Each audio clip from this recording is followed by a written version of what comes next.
এরকম যদি নিয়ত, এরকম যদি চাহিদা আপনার আমার ভেতর না থাকে, আর যদি শুধু এইটাই মনে হয় আমার গরু বড়, আমার ছাগল বড়, তাহলে শুধু মাংস খাওয়াটাই হবে।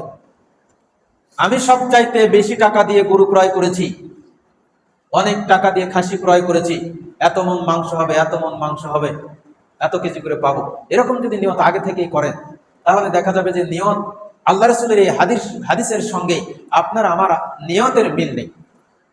নিয়ত করতে হবে, আল্লাহ আমি সুস্থ সবল একটি কুরবানি ক্রয় করব, যেইটা আপনার রাস্তায় নহর করব আপনাকে খুশি করার জন্য। বাদ বাকিটা হবে, সেটা হবে পরেরটা হবে আমার। সর্বপ্রথম নিয়ত, আল্লাহ আমি যেটা ক্রয় করেছি এটা আপনার রাস্তায় দেবো, এইটা নিয়েই আপনি খুশি হবেন, আর আমি খুশি হব পরে পরে নহর করার পরেই মাংসটা পাই। এরকম যদি নিয়ত না থাকে, আগে যদি নিয়ত করেন এত মন মাংস